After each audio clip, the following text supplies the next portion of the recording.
Hello, you reflectors. Hope you're having a good week so far. Thanks for stopping by for your intuitive reading.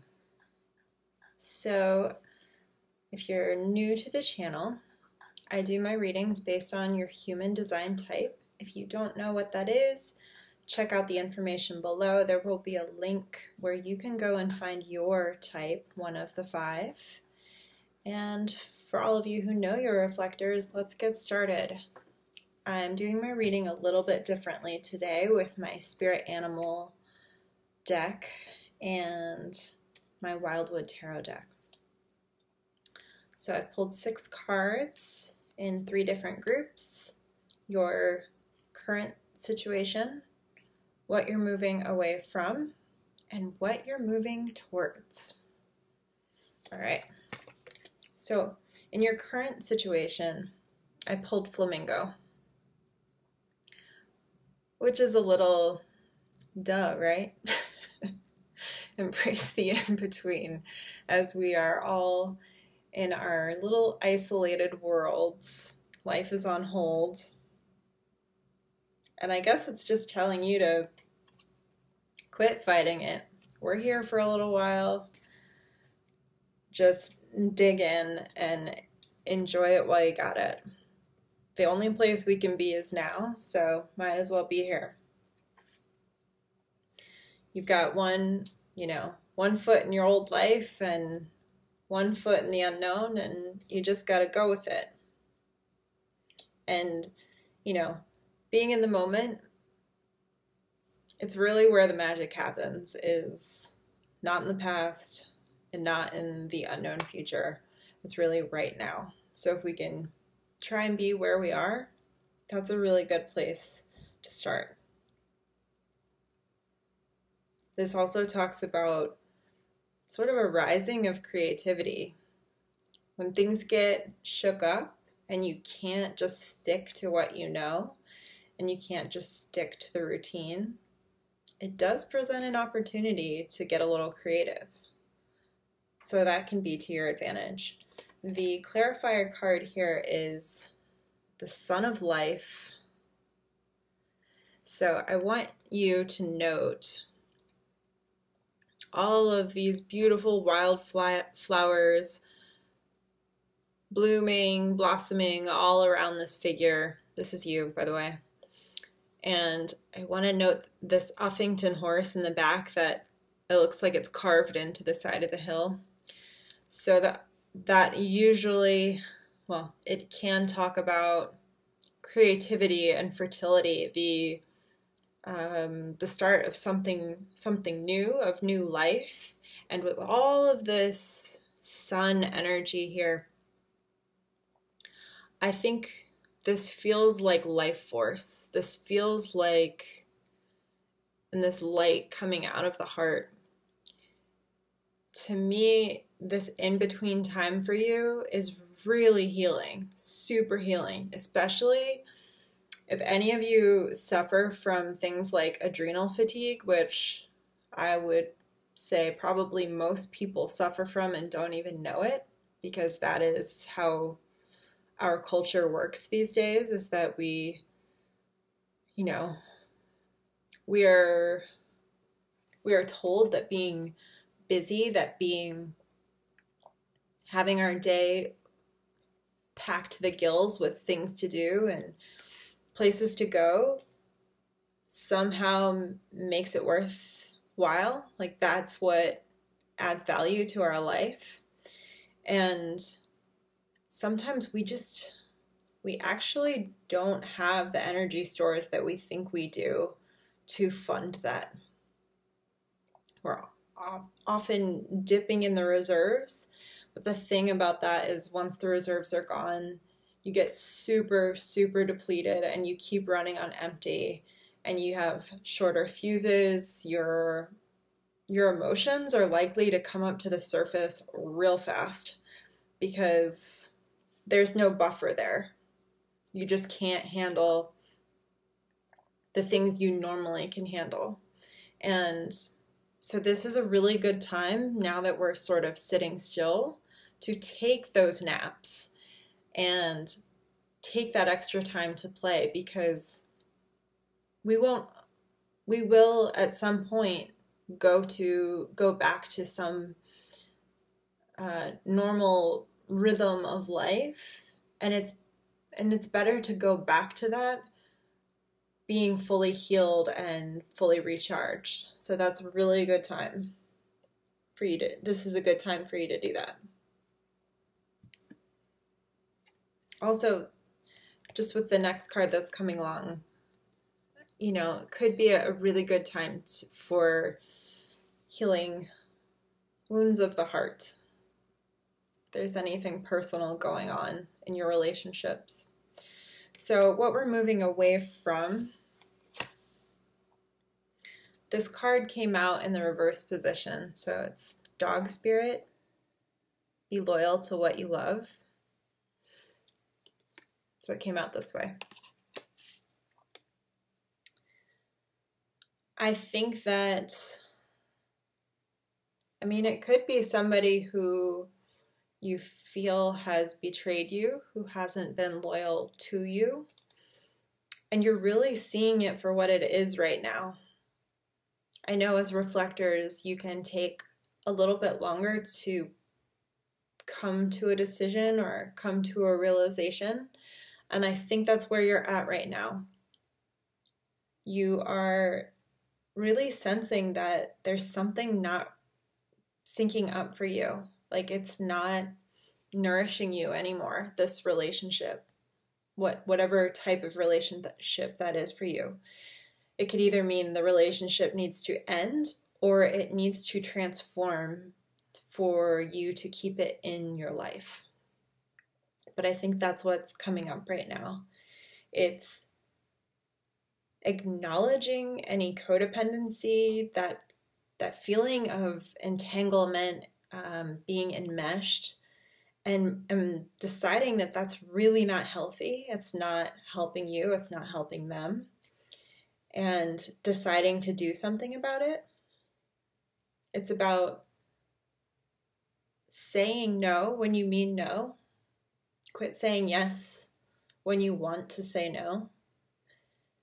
It's about not taking things on that aren't yours. It's about setting healthy boundaries and really putting boundaries and being disciplined in a way that really serves you. So I always, you know, it can be really hard if you do come to a decision where you feel like, I think I need to let this go. I just don't think it's worth it anymore. That can be really heartbreaking, and I've experienced that where it really feels like a loss.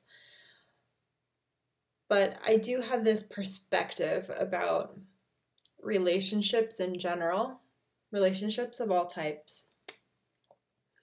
And I think that some of us are more attached to relationships than others, where we need them to continue. We're attached to the idea of their longevity, of the idea of forever, that if it doesn't continue, we failed, or if it doesn't continue, what does that say about us?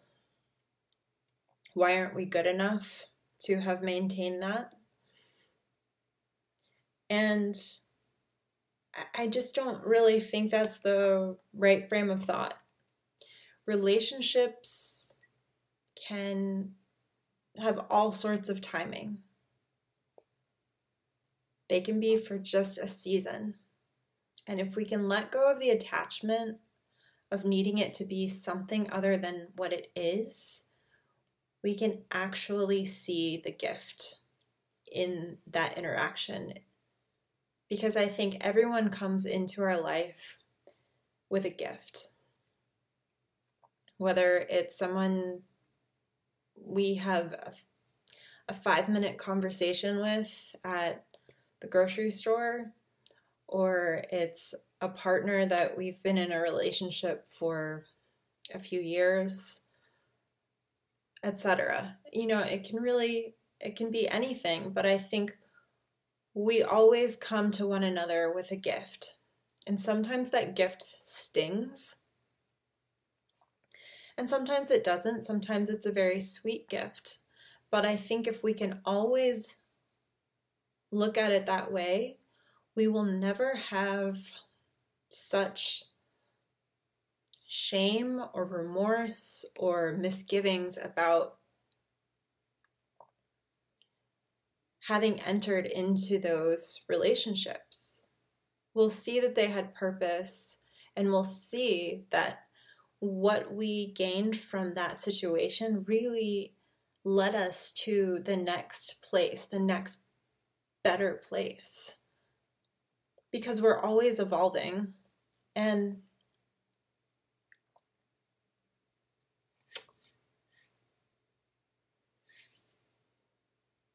I think that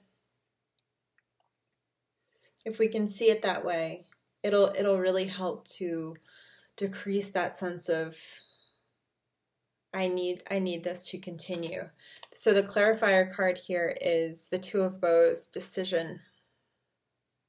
I think this is pretty obvious. You have spent the time processing what's going on, and it's now time for you to make a decision that is compassionate to yourself and honest to others, and it comes from an empowered place.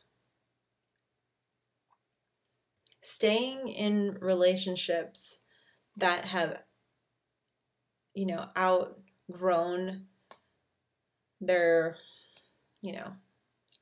worth really doesn't serve anybody. It keeps you in sort of this holding pattern,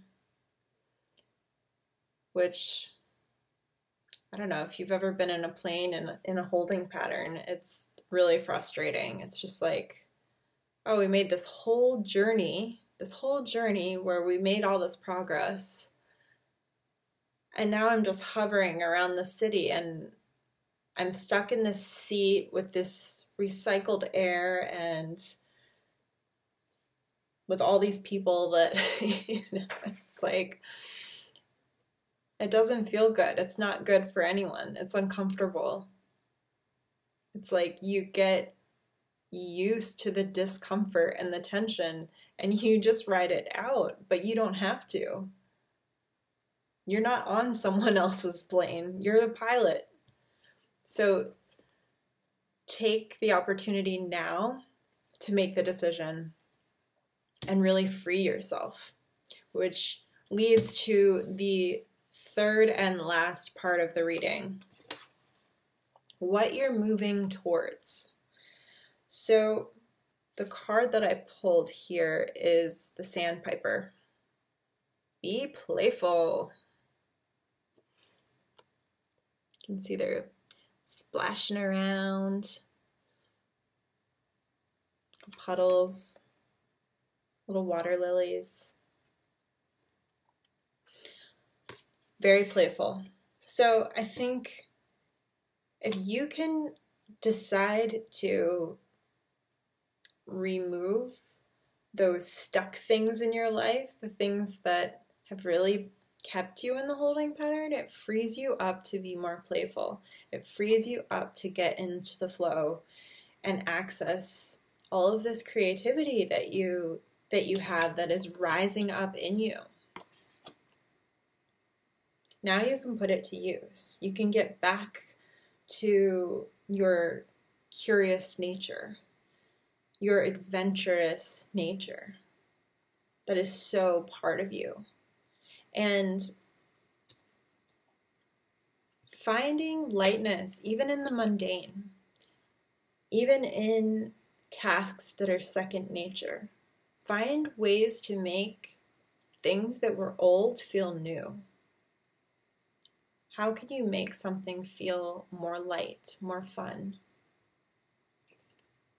That's really going to be a key for your healing.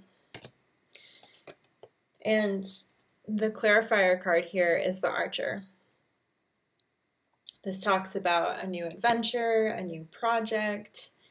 It's time for your soul to take flight. So I think we're really just embracing this space to clear out the clutter, let go of what no longer serves you, and freeing you up to really play. You know, this might be an adventure that doesn't put you on a plane and take you to some far away exotic location, because that's not really possible right now. But we can have other adventures. Adventure doesn't have, you know, one form. We can find many forms of adventure, and there's definitely like a huge message with these, that there's this like, you're taking flight, there's a lot of creativity bubbling up, and now is a great time to use that. And a great time, like, especially if you are making a difficult decision and it does feel like a little bit of loss. Our creative expression is such an amazing way to express where we are, express our loss, and really move through it in a way that not only helps you, but let's say you share that, it could really help others. So that's your message for this week, Reflectors. Thank you for stopping by. Please share any comments below. I'd love to hear from you. And I hope you have a great week. I'll talk to you next Thursday. Take care. Bye.